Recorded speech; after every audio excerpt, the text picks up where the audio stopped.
Good morning, students. In today's lecture, I will be discussing about the hormonal control of osmoregulatory function. आज हम hormones द्वारा osmoregulation किस प्रकार से नियंत्रित किया जाता है इसके बारे में हम बात करेंगे. Hormonal cues help the kidney synchronize the osmotic need of the body. यानी हमारे शरीर के एंडोक्राइन ग्लैंड्स द्वारा स्रावित हॉर्मोन्स किडनी को या जो भी ऑस्मोरेगुलेटरी ऑर्गन है उसको सिग्नल्स देते हैं, उन्हें क्यू देते हैं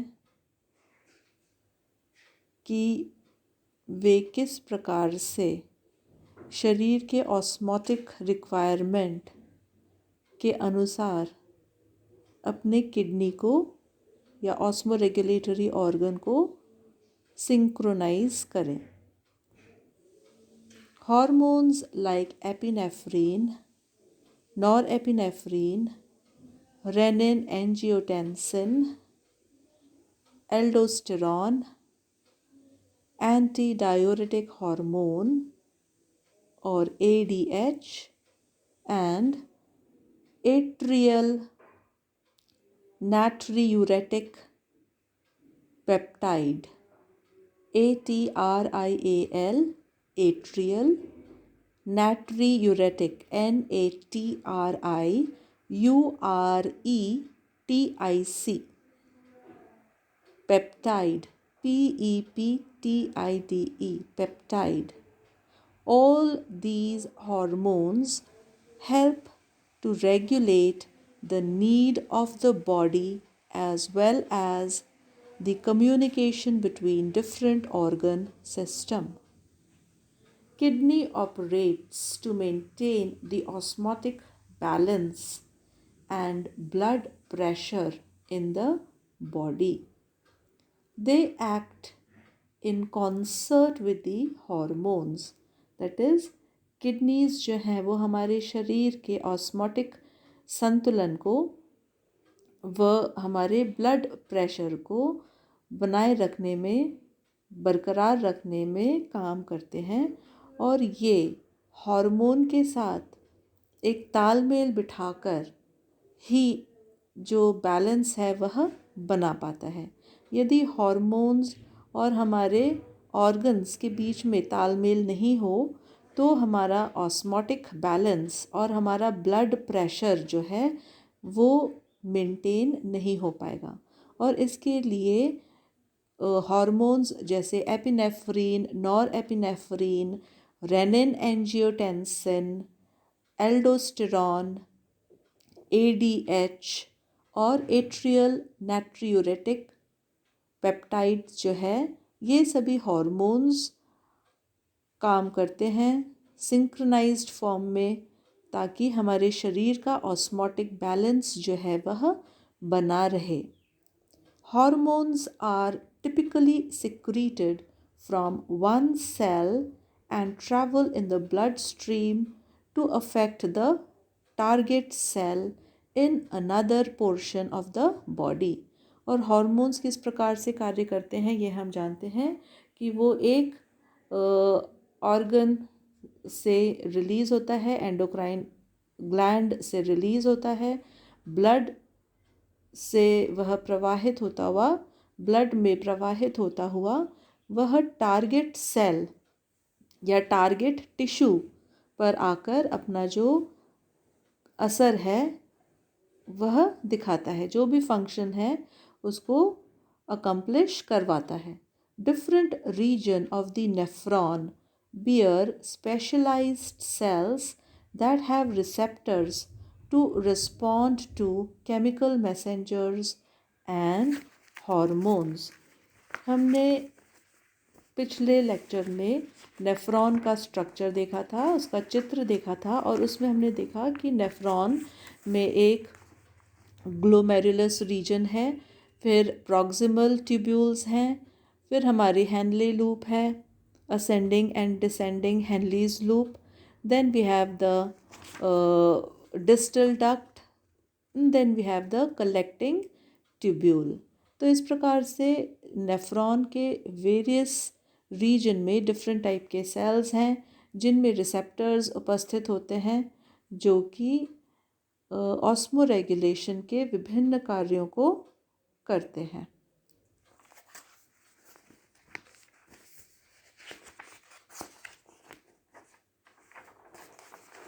जैसे anti diuretic hormones,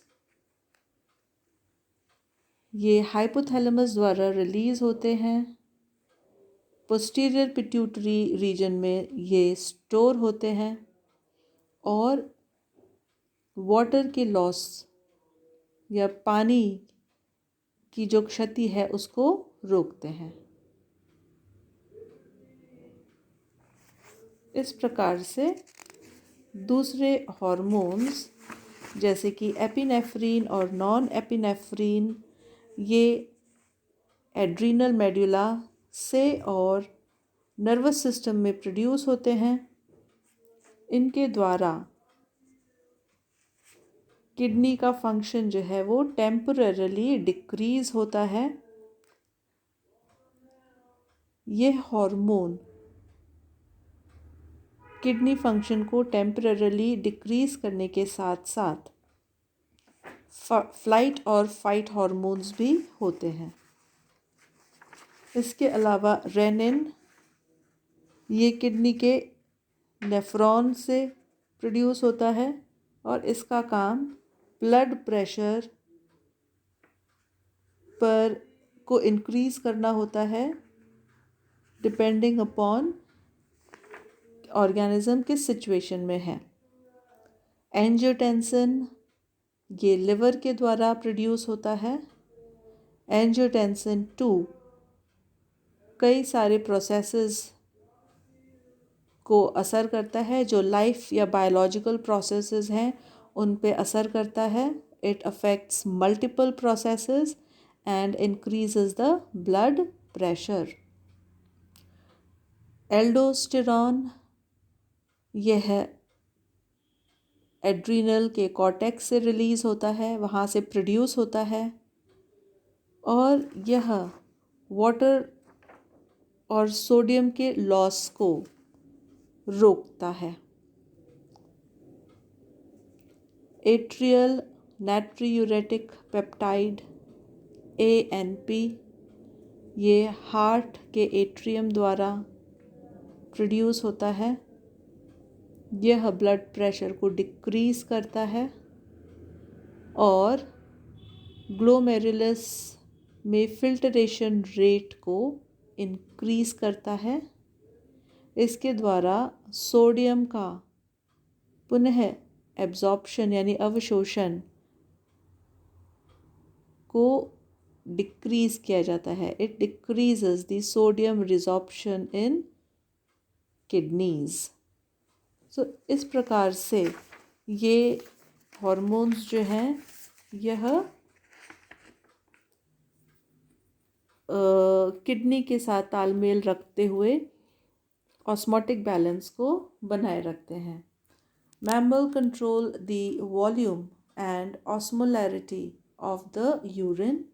The osmolarity of the urine is regulated by nervous and hormonal control. Antidiuretic hormone makes the collecting duct epithelium more permeable to water. यानी इनके द्वारा पानी के एब्जॉर्प्शन को रीएब्जॉर्प्शन को कंट्रोल किया जाता है। An increase in osmolarity trigger the release of ADH which helps to conserve the water. यानी जब हमारे सेल्स में ऑस्मोलैरिटी इंक्रीज होती है यानी सोल्यूट का कॉन्सेंट्रेशन बढ़ता है और पानी का कॉन्सेंट्रेशन कम होता है, तो ऐसी स्थिति में ये हाइपोथैलेमस को ट्रिगर करते हैं, जिनके द्वारा ADH का सिक्रीशन होता है, जिनसे वाटर का कंजर्वेशन होता है। वाटर जो है वो रीएब्जॉर्ब होती है। तो यदि ऑस्मोलैरिटी में इंक्रीज़ होती है तो यह इंक्रीज़ ऑस्मोलैरिटी में ट्रिगर करते हैं हमारे ADH हार्मोन के रिलीज़ को, और ADH हार्मोन जब रिलीज़ होता है तो यह नेफ्रॉन की कलेक्टिंग डक्ट्स के एपिथीलियम को पानी के लिए मोर परमिएबल बना देते हैं। Mutation in ADH production causes severe dehydration and result in diabetes insipidus. Alcohol is diuretic as it inhibits the release of ADH. यदि ADH की प्रोडक्शन में म्यूटेशन हो जाता है तो यह सिवियर डिहाइड्रेशन, शरीर में पानी की कमी को कॉज करता है। ऐसा इसलिए होता है कि ADH जब हमारे ब्लड के थ्रू नेफ्रॉन्स में जाते हैं तो ADH कलेक्टिंग ट्यूब्यूल्स को यह निर्देश देते हैं कि उन्हें पानी को पुनः शरीर में रीएब्जॉर्ब करके पहुंचाना है। जब ADH में म्यूटेशन हो जाता है तो यह संदेश वह कलेक्टिंग ट्यूब्यूल को नहीं दे पाते हैं, जिसकी वजह से पानी का रीएब्जॉर्प्शन नहीं होता है और पानी जो है वो शरीर के बाहर निकल जाता है। अल्कोहल एक डायूरेटिक है और इसके कारण ADH का रिलीज़ जो है वह रुक जाता है, और जब ADH का रिलीज़ रुक जाएगा तो शरीर से पानी का कंजर्वेशन भी रुक जाता है।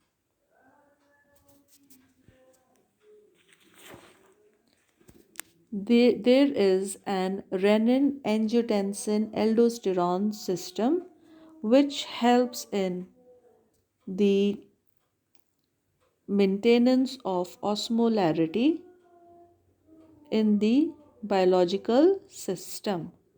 The renin, angiotensin and aldosterone all are the hormones released by various cells, and this system proceed through several steps to produce angiotensin 2, which act to stabilize the blood pressure and the volume.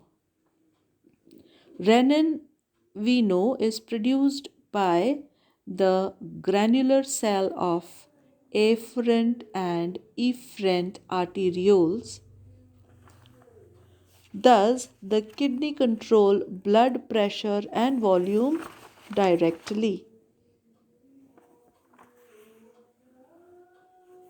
The renin is also secreted by part of the juxtaglomerular complex, that is, they are also secreted by the nephrons of the kidney. Renin act on angiotensin. As I have already mentioned that angiotensin is secreted by the liver. So, once the renin is produced by the granular cells of afferent and efferent arterioles as well as the nephrons of the kidney, they then act on angiotensin, which is secreted by the liver, and renin converts it to angiotensin 1. The angiotensin converting enzyme designated as ACE converts the angiotensin 1 to angiotensin 2. The function of angiotensin 2 is multi process. Several biological processes are controlled by them. It affects the multiple processes, but Along with that, important function is to increase the blood pressure. Angiotensin raises or increases the blood pressure by constricting, that is, narrowing the blood vessel. It also triggers the release of mineralocorticoid aldosterone from the adrenal cortex, which in turn stimulate the renal tubule to reabsorb more sodium. Angiotensin 2 also trigger the release of ADH from the hypothalamus, leading to the water retention in the kidney.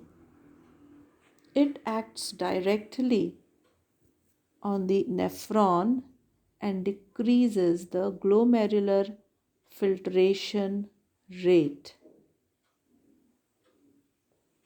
Medically, the blood pressure can be controlled by the drugs that inhibit the angiotensin converting enzyme, because angiotensin converting enzyme, they convert angiotensin 1 into angiotensin 2, and angiotensin 2, we know it increases the blood pressure, and it also triggers the release of certain hormones, which in turn stimulate the renal tubule to reabsorb the sodium.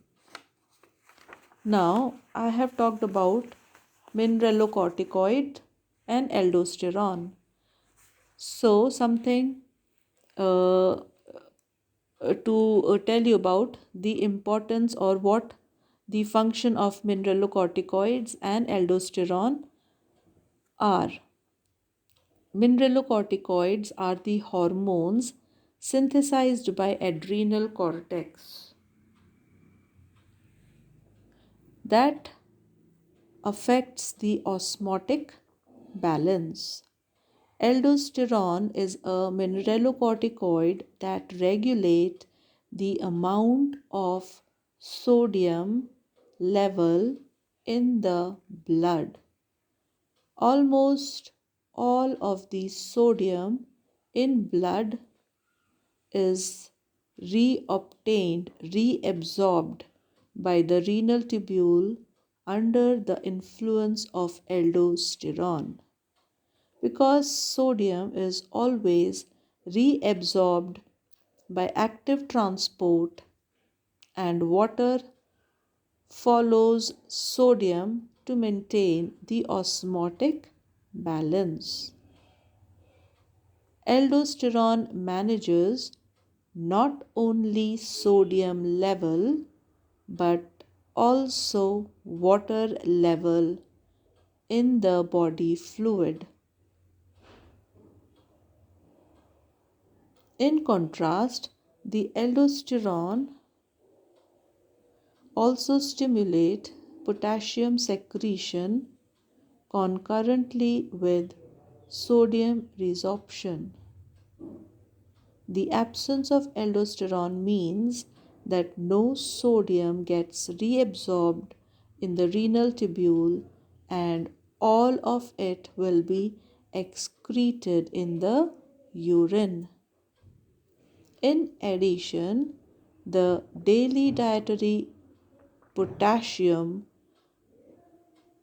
is not secreted, and the retention of potassium can cause dangerous increase in plasma potassium ion concentration.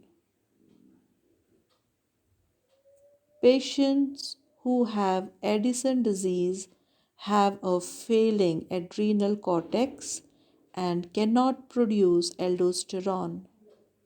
Hence, They lose sodium in their urine constantly, and if the supply is not replenished, the consequences could be fatal.